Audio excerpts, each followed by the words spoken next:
Fala galera, seja bem-vindo a mais um vídeo nesse canal. Eu sou o Cello, esse canal Cello pelo Mundo. E hoje, galera, eu vou levar vocês para conhecer a cidade de Dublin utilizando o Hop-on, Hop-off, que é um ônibus de turismo. Vocês vão ver que não vai ter muito tempo de eu falando, trazendo para vocês as informações, porque a ideia é que vocês escutem o que eles estão falando lá no ônibus, mesmo que esteja em inglês, mas a ideia é que vocês tenham a imersão total no rolê. Vai dar mais ou menos uns 40 minutos de vídeo, e aí vocês podem ir pulando conforme for da necessidade de vocês, o que vocês têm interesse de ver ou não. Vocês vão ver que esse insert aqui eu tô fazendo depois, porque eu acabei perdendo os arquivos de áudio da câmera, então eu tô refazendo ele. Já não se esquece de curtir, se inscrever no canal, que ao longo dessa semana a gente vai ter vários vídeos. Hoje eu vou soltar para vocês todo o rolê lá em Dublin, nessa parte do Hop-on, Hop-off, e provavelmente amanhã ou depois de amanhã vocês já vão ter acesso ao castelo de Dublin e mais um rolê que eu fiz à noite lá. Então espero vocês, curtam o vídeo e até a próxima. Bom galera, o ônibus acabou de chegar aqui.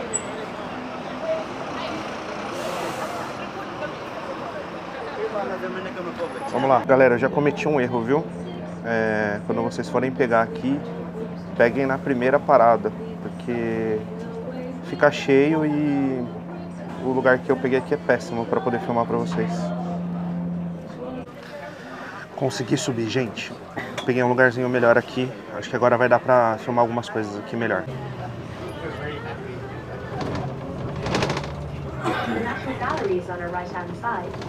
Amongst the fine collection of modern and contemporary works on display, there is a painting by Caravaggio entitled The Taking of Christ, painted in 1602. This painting was thought to be lost forever, but was rediscovered in a Jesuit community house. Government buildings, also on the right, were completed in 1922 at the Royal College of Science.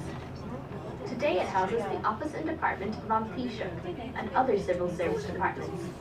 The term Taoiseach is a Gaelic title meaning chieftain and refers to the Prime Minister of the United Kingdom. It made no sense to neglect such a reservoir of manpower. The Irish made up 40% of Wellington's army during the Peninsular War and 30% of his troops at Waterloo. They were among the soldiers who won the critical battles of the 19th century.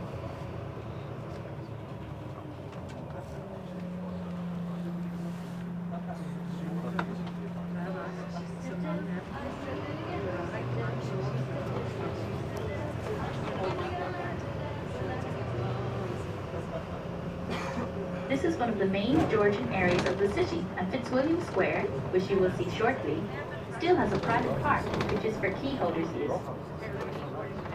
During the reign of the first four King Georges, 1714 to 1830, the buildings, streets and squares of Georgian Dublin were created on what had previously been open land. All around us we can see the terraces of Georgian townhouses still intact, although they are mainly used as offices today. These were the homes of the middle class in the 18th century. Bankers, merchants and civil servants lived here. The more elaborate homes were the townhouses of the big landlords who had huge estates throughout Ireland and came to Dublin for the lavish balls and entertainments of the time. They usually had their most important rooms on the first two floors, where they dined, entertained and received their friends. The main bedrooms were located on the third floor, and the children's nurseries and rooms were at the top, along with the nanny's bedroom. In the basement, they had kitchens and pantries, along with the housekeeper's quarters. Some of the wealthier homes have beautiful plasterwork.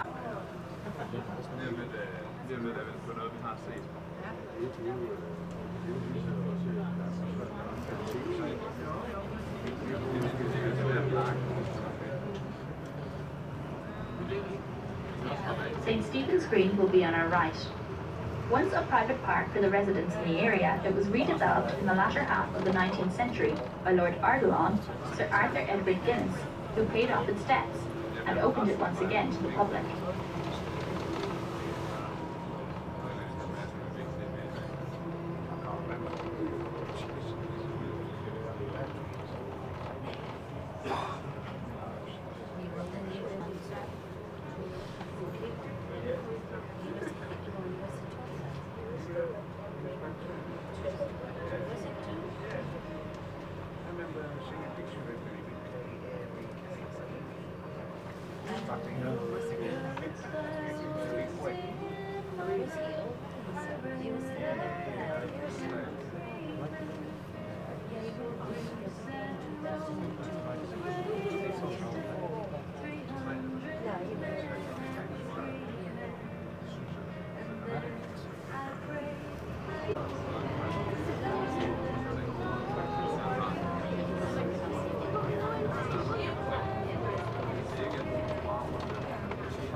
On our right-hand side is the Shelbourne Hotel.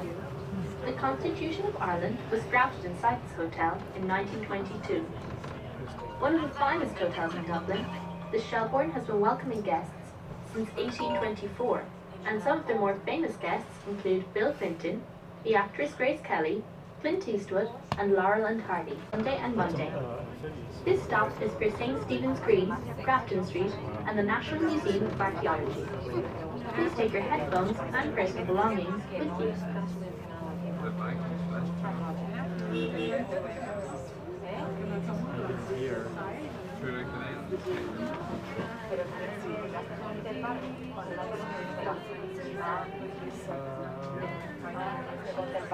Yeah, I think so.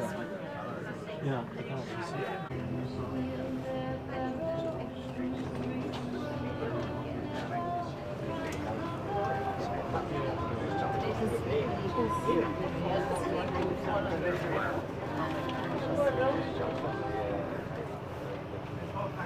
St. Anne's Anglican Church of Ireland, on the right, dates to the 18th century, but the Victorian Romanesque facade is a later addition.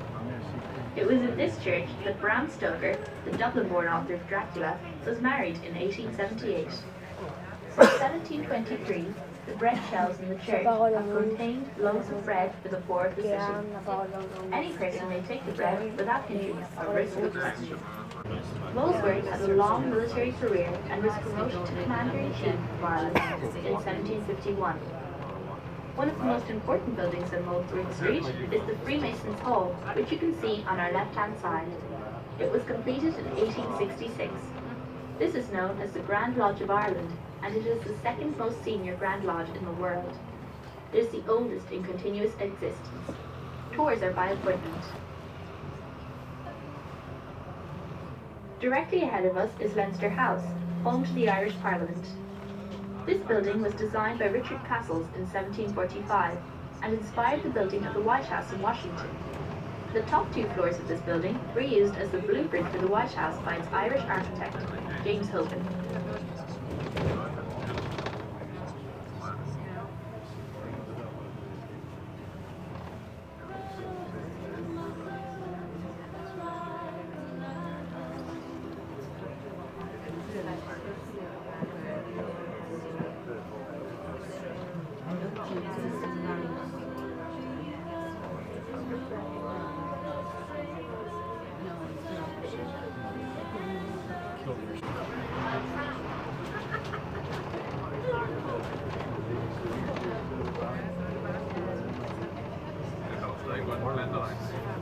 We are now in Lincoln Place, and over to the right is the Millennium Wing of the National Gallery. George Bernard Shaw, the writer, always said that he owed his education to this gallery and left in the royalties to 1/3 of all his published works in his will. His bequest included the royalties to Pygmalion, which was later made into the film My Fair Lady.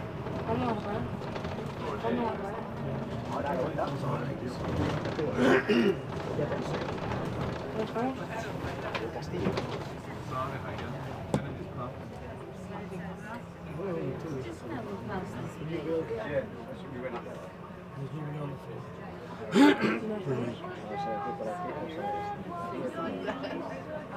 Yeah, right.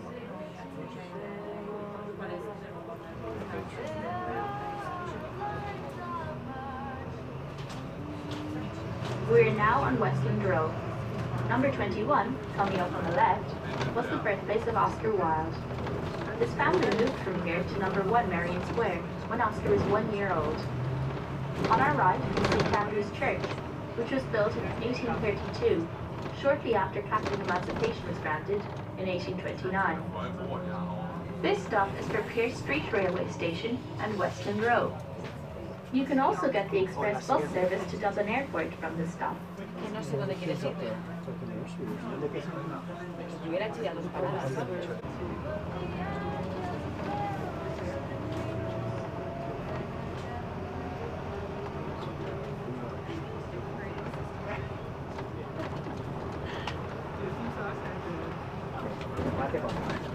We are now on Pierce Street. Pierce Street was formerly known as Great Brunswick Street, and in the early 18th century was full of orchards and gardens. The street was renamed in honor of Patrick Pearse, one of the leaders of the 1916 Rising, and his brother William. Both brothers were executed after the Rising failed. Their former home, which is over to the right, was restored in recent times, and you can see the sign over the front for James Pearse and Sons, monumental sculptors. Between the windows on the second floor is a stone carving of the brothers. This stop is for Pierce Street.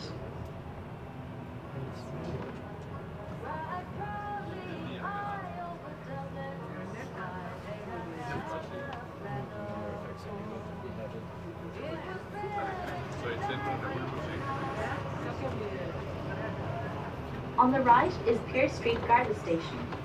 This was built in 1915 for the Dublin Metropolitan Police and taken over in the 1920s by the newly formed Garda Síochána, which is the name of the Irish police force and means Guardians of the Peace.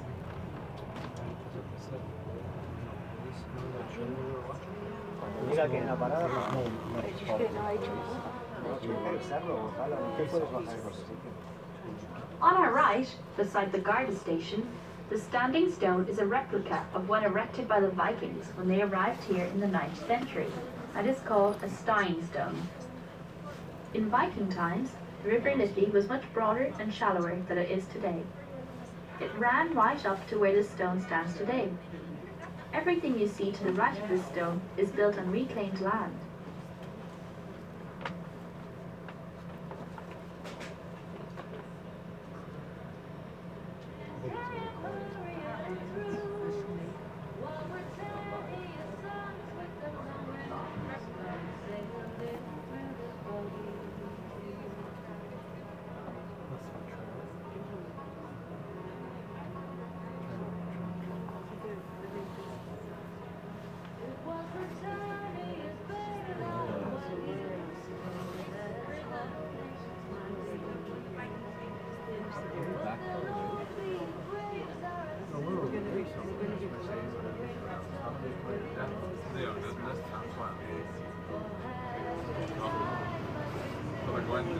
That's where we're starting.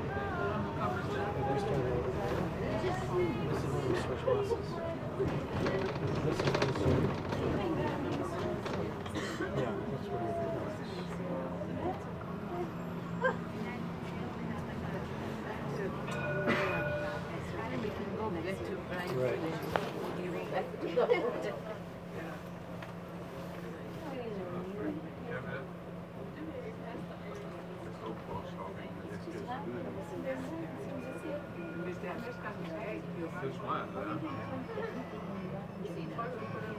Left, and the Bank of Ireland directly ahead. The building housing the Bank of Ireland was built in 1729 and housed the Irish Parliament until 1800. In January 1801, an Act of Union was passed, uniting the Irish Parliament with the Parliament at Westminster, and the Irish Parliament's building was bought by the Bank of Ireland shortly afterwards.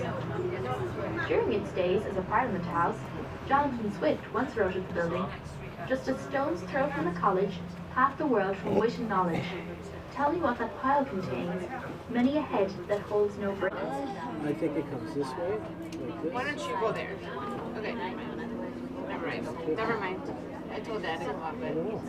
Do you see the arrows? And there's number 4. Yeah, so it comes this way. Except I don't know. Oh, I see. Here, it could go either way. Oh, it's going to go this way. 5, 6. It's going to go around again. Then it's going to go, because there's 7, then it's going to loop up. 8. I think we should just go off. Like, well, yeah.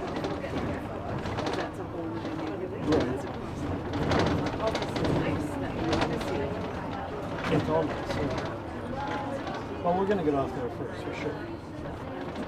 5, 25. We're at number 10. The Temple Bar area of the city is on our right and stretches down to the River Liffey. The area gets its name from Sir William Temple, who owned the land here in the 17th century. A bar is an old word for a walkway along a river.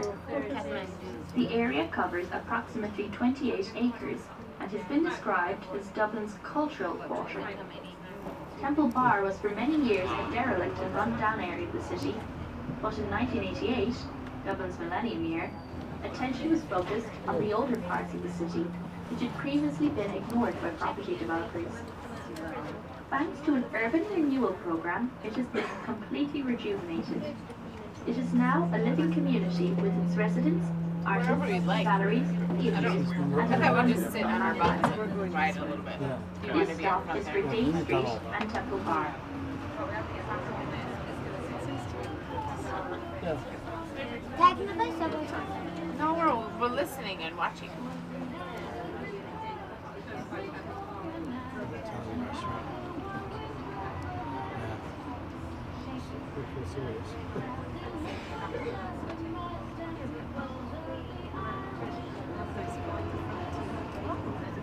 Yeah. Our next stop is for City Hall, Dublin Castle, and the Chester Beatty Library. Looking to the left, we will pass one of the entrances into Dublin Castle. This was originally a Norman castle, which was completed by 1220. The castle was later redesigned by Sir William Robinson in the Georgian style.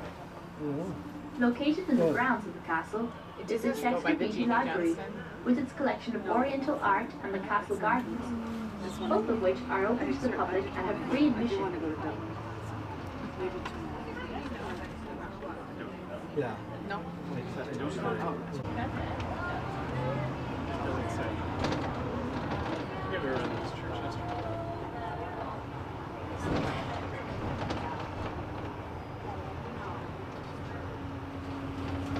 Our next stop is for Christchurch Cathedral and Dublin. Just ahead on the right is Christchurch Cathedral, officially the Cathedral of the Holy Trinity. It is an Anglican Church of Ireland cathedral founded in 1038 by the Norse king, Sihtric Sultanbeard. The Anglo-Normans replaced the old wooden structure with an impressive stone cathedral in 1172 for the Bishop of Dublin, Lawrence O'Toole. In the 1870s, a renovation program was financed by Henry Rowe, a Dublin whisky distiller. He also added St. Michael's Arch, which links the cathedral to the Synod Hall. Synod Hall is home to Dublinia, maze of lanes and alleyways. One of these passages was known as Hell, and had a figure of the devil carved over its arch. It had several inns, taverns, and lodging houses. A newspaper of the day carried an advertisement for apartments in Hell, well suited for members of the legal profession. This stop is for Christchurch Cathedral and Dublinia. Please remember to take your headphones and personal belongings with you. The guy goes by and he pulls out a bottle of liquor. Drinks some liquor.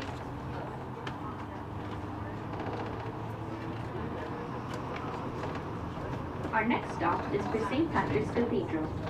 That's right here. St. Patrick's Cathedral is a national cathedral for the Anglican Church of Ireland. Do you think we just stand and Around get the up year down here and have lunch? 450, St. Patrick is reputed to have baptized converts to the Christian faith at a holy well which was located in the park beside the cathedral. St. Patrick's Cathedral was built by Archbishop John Comyn and dedicated on St. Patrick's Day in 1191. One of the most famous names associated with St. Patrick's Cathedral is Jonathan Swift, the dean of the cathedral from 1713 until 1745, when he died after a long illness. Author of works such as Scotia's Travels and A Modest Proposal, Swift is said to be one of the greatest satirists in the English language. He is buried inside the cathedral. In the 1860s, Sir Benjamin Lee Guinness restored the cathedral, and it is thanks to his generosity St. Patrick's is with us today. There is a statue of Sir Benjamin inside the railings. There are services in the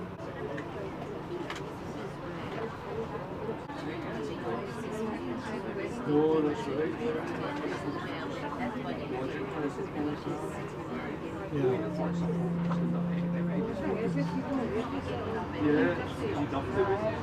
Look to your right, and you will see the deanery of St. Patrick's Cathedral. The interior was rebuilt after a fire in 1781. The great Dean Swift lived here from 1713 until his death in 1745. Swift was a native Dubliner, born in this part of the city in 1667. It was during his time as Dean of St. Patrick's that all his major work was produced, including Gulliver's Travels. Much older than these women, there was an 18 to 20 year age gap, and he outlived them both. Vanessa died in her 30s, and Stella died when she was 46.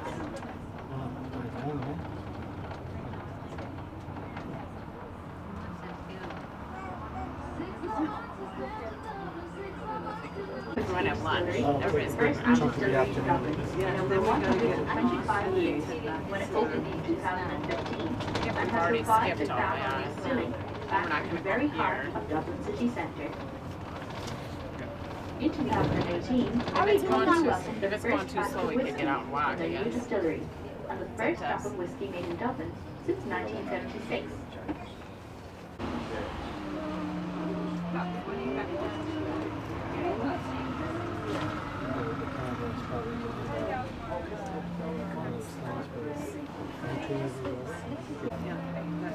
So there's one at our place.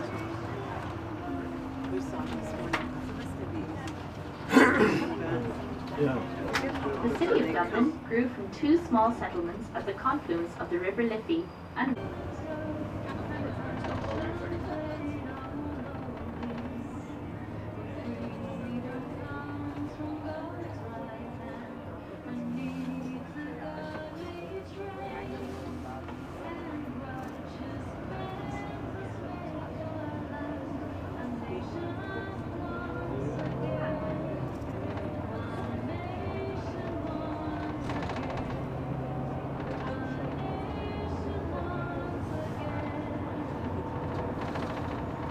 this area is called a coombe, which means a valley or a hollow place. This was an ancient route dating to the 15th century and is now the heart of real Dublin. Many of the artisans' dwellings were originally built to house Guinness brewery workers.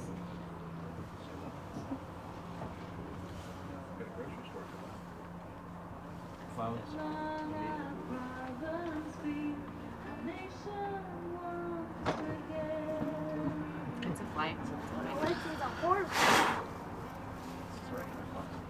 No, no. Go sit in your seatbelts.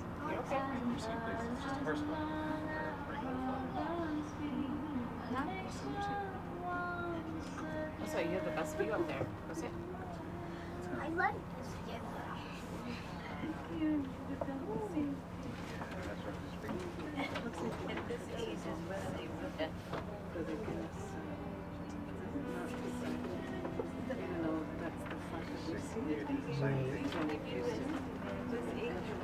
That's where they put the stop. I guess it's this.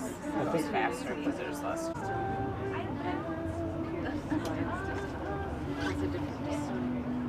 Yeah. I guess here, these seats I keep sliding.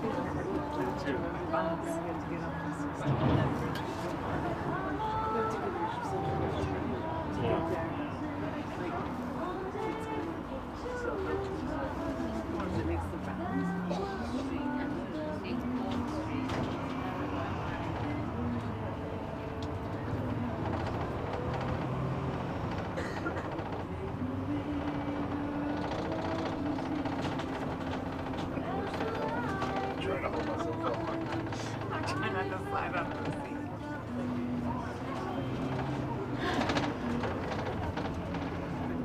Side streets we normally wouldn't see.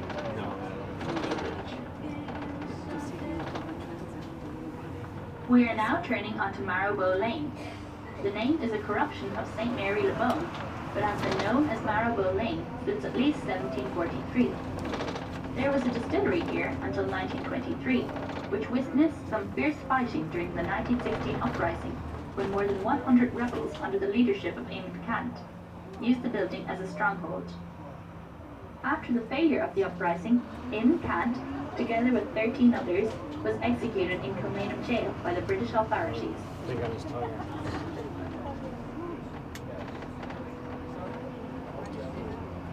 I guess he has tickets or something. Sometimes people don't pay their fines. No. Tried looking up under. They accumulate a lot of tickets and you finally catch the guy. They hang out on They the can way. hold it to the town and you go deal with that. But if it's there, What are you looking at? get that off, you I gotta go want to pay keep the the ball flat. Oh, it makes so much small.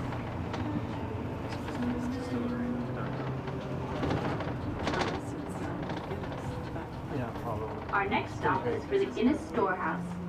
Please remain seated until the bus arrives at the stop. Yeah. So this is where I'm going to come getting out of here. Yep. I'm looking back. Is this our stop? Do we want to be outside? Do we want to go back? Tell them to come if they want to come up. The other end. Go ahead. Right. The other end is it open? Do you want to stay in the front? Stay in the front bed? Okay. No, but like they can get it. No seats in the back. Yeah. I'm gonna go tell them. Okay. Yeah. But it's open. Yeah, I would think so. Why did you guys?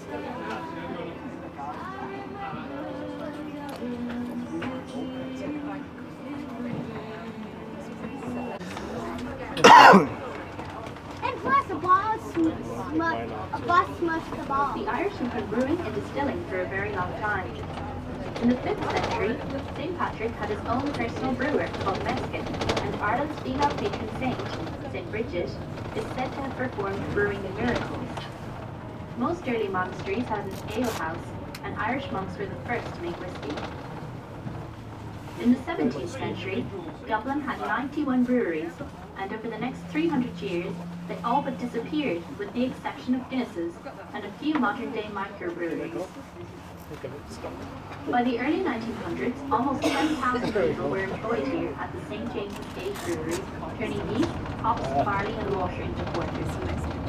The brewery is said to be one of the most technologically advanced in the world, and because of automated production, less than 800 people work here today. Oh, that's too bad. Guinness is now owned by Diageo.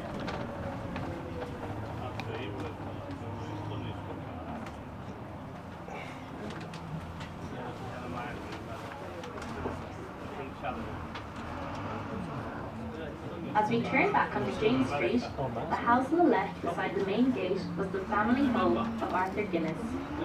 He and his wife had 21 children. His grandson, Sir Benjamin Lee Guinness, built the brewery into what was once the largest in the world. 3 million pints of Guinness are produced here every day, and it is said that 3.5 billion pints of Guinness are drunk every year in over 150 countries around the world. 150 countries. People like their Guinness. It's the iron.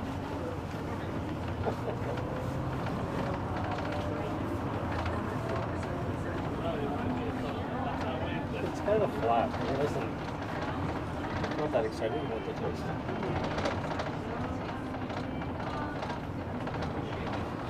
We are now on James Street. Coming up on our right-hand side, you can see the steeple of St. James Church. This church, completed in 1860, is now home to the Pierce Lyons Whisky Distillery.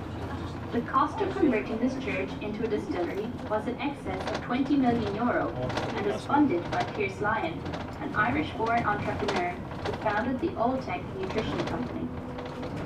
In 1948, the church steeple had to be removed due to structural damage and was only replaced as part of the conversion. The steeple lights up at night. It has become an iconic emblem of this area and is known as the Liberty Lantern.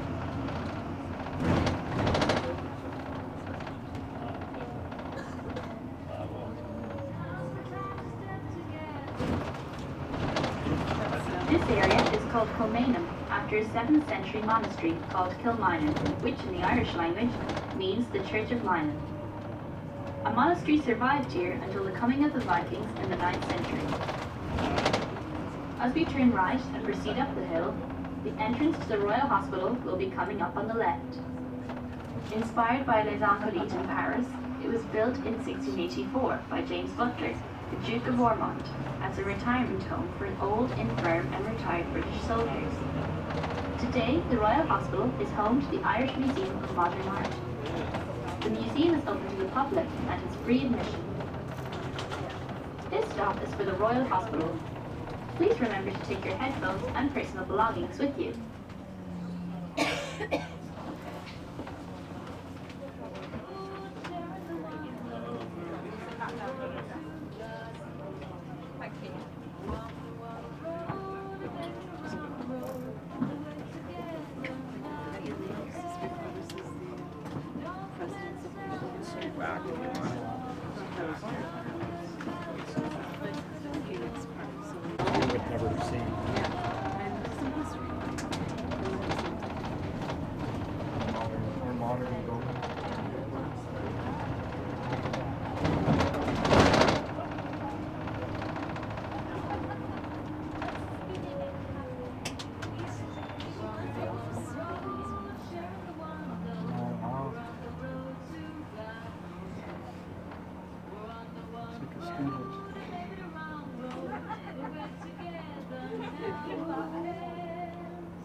On the left is Euston Station. It was built in the 1840s and designed by Sancton Wood during what has been described as the golden age of Irish railway development. It was the showpiece of the Great Southern and Western Railways, which had just amalgamated. Trains to the south and west operate from here today. Originally called Kingsbridge, it was renamed Euston Station in 1966 to commemorate Sean Houston, another executed leader of the 1916 Rising. This stop is for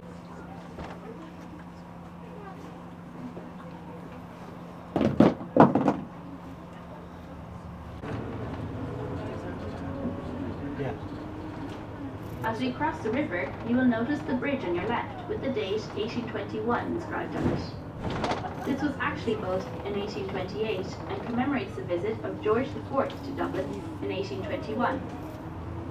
It is said that the road to Slane, 50 kilometres away in County Meath, was straightened to make it easier for him to visit his mistress, Lady Conyngham of Slane Castle.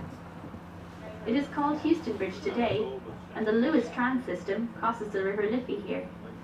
The name Lewis is a Gaelic word meaning speed. The trams have been operating in Dublin since June 2004.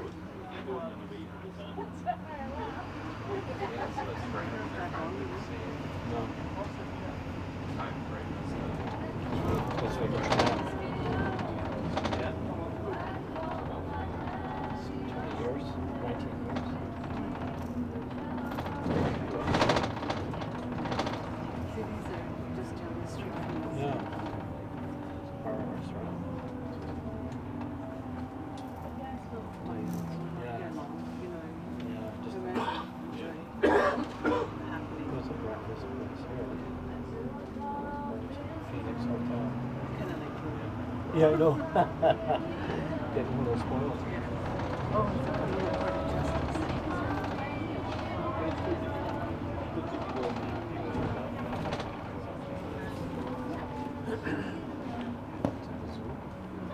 We are now entering the largest enclosed city park in Europe.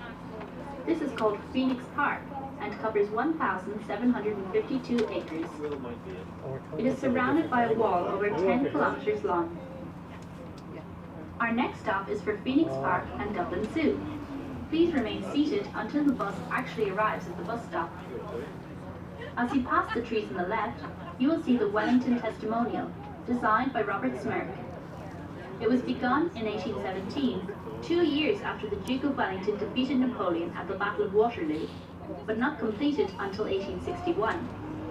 The obelisk is over 60 meters in height, and the panels around the pedestal are made from cannon metal, captured during some of the Duke's battles and fixed scenes from various campaigns. Arthur Wellesley, Duke of Wellington, or Iron Duke as he was also known, was born in Ireland. The family's home in Dublin was at 24 Upper Merrion Street.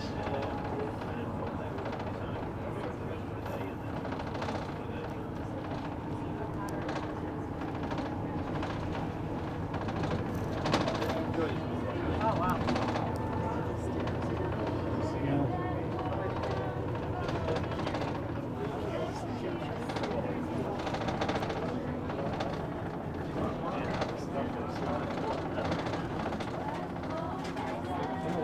I'm gonna have to come back here after change that stuff. This is cool. Dublin Zoo is located behind the fenced-off area to the left. This is one of the oldest zoos in the world, and it was opened in 1831. Today, Dublin Zoo stands on a 70-acre site and is home to over 600 animals, including Nancy Hans, which was restored It's funny, dude. It's put your hands Among the interesting architectural salvage installed here is a staircase which once belonged to This is Tracy the Collins. hotel stuff. Yeah. William Ryan's, number 28 on the left, has a beautiful Victorian interior and has 4 box-type snubs which connect with the counter, and each has a latch which is operated by a bar. Our next stop is for the Museum of Decorative Art and History, known locally as the Collins Barracks Museum. On our left is the Crocky's Acre Park, and in this park you will see the figure of Anna Livia reclining in a pond. This was Dublin's most famous Millennium Monument in 1988, when Dublin celebrated its 1000th birthday. Originally located in O'Connell Street, where the spire stands today, she is known as the Floozy in the Jacuzzi. The Collins Barracks Museum is coming up on our left. Built in 1701 by the British Army as the Royal Barracks, it was renamed Collins Barracks after Michael Collins, the first Commander-in-Chief of the Irish Army. Today, Collins Barracks is home to the National Museum for Decorative Art and History. It also contains an exhibition of the 1916 Easter Rebellion and Ireland's military history called Soldiers and Chiefs. This museum has free admission and is open daily. This stop is for the Collins Barracks Museum. Please take your headphones and personal belongings with you. Thank you. Yeah, I like it. Face is red. Well, we're getting the sun comes through the lights too. Do you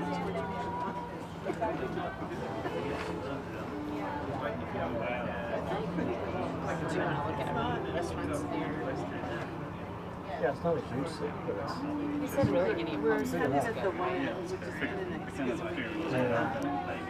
You know, there's only 25 stops.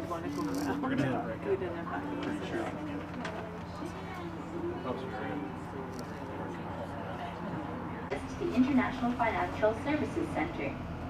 In 2009, a retractable road bridge also serving the IFSC and Docklands area was named the Samuel Beckett Bridge.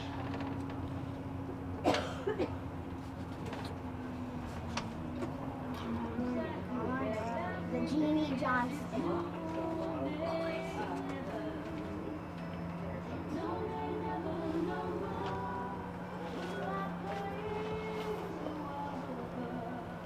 What stop did we first get on? I'd have to look. I think it was like 12 or something. It was by Trinity College.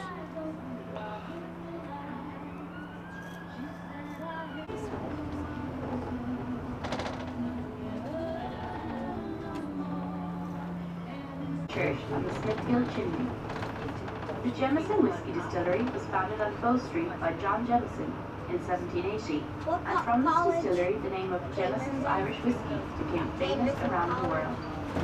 While inside, you can try a premium whiskey tasting experience.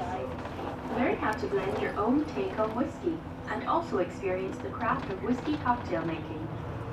The visitor center has a museum area, guided tours, and Irish whiskey tasting.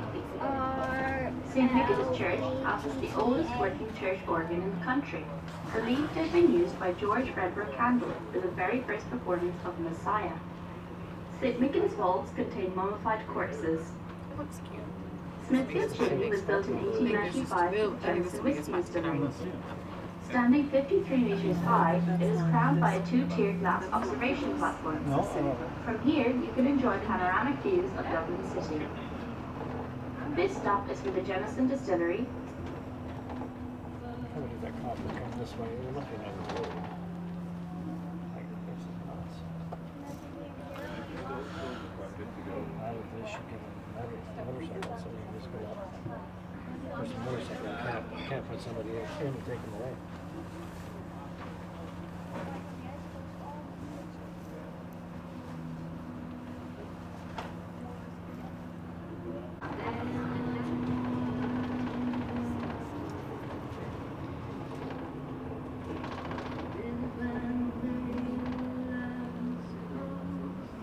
Another greenery, right? Considering. No, never mind. We're going to the 25th stop. Because everybody's getting off on the 25th stop. Somehow these trees absorb all the pollution. It's still alive. I'm just going to roll this out. Yeah. There's not like a battery. It doesn't get us off there. Are we going there to the street? No, I think it's your beach.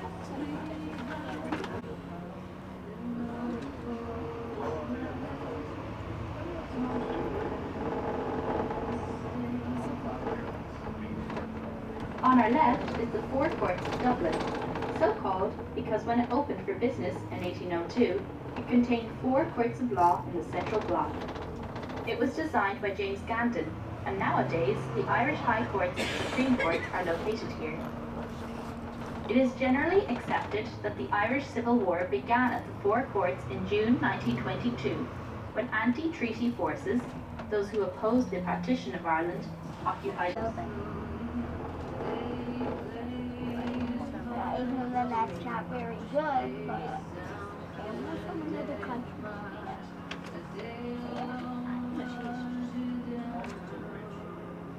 Oh. SUV, I guess.